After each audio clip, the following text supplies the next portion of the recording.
Hi friends, I'm in my garage today. I wanted to show you how you can use this insulating foam.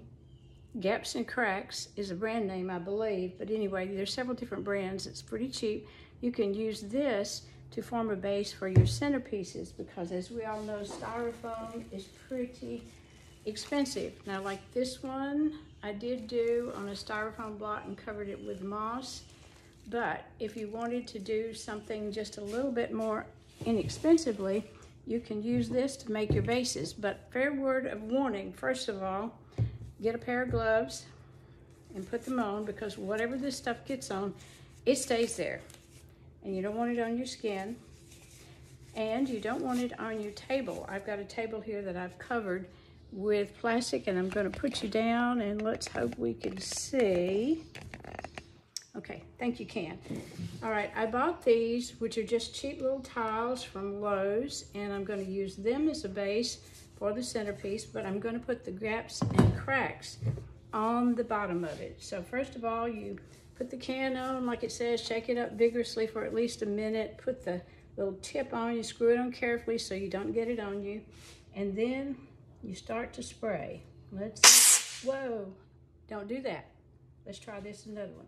Because that will, it's never going to come off these gloves. It's never going to come off this table. So that's what you don't do. Let me see if I can do it a little bit more carefully.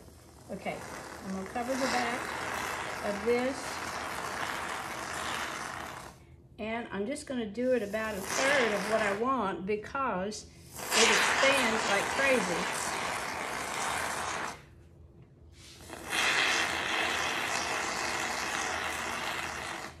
Okay, if you have any left over, but if you have any left over, I had this cardboard out so that you could see, you could put it on here. So you can make little rows on here, let it dry, and then come back a little bit later, and in part two I'll show you, after you let it dry for 24 to 48 hours, let it dry completely, then you can come back and either add another layer or leave it as it is. You can also shape it with a bread knife. After it's completely dry, you can cut it, but I'll show you that later. You could also, if you wanted to, like this container, you could fill it up about a third full, and then that could be something for your centerpiece. However, I don't want to do that, so I'm not going to. But anyway, that's how you use this gaps and cracks.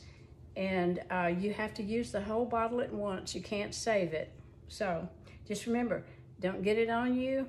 Don't get it on anything that you value. I'm glad I had this table covered in plastic.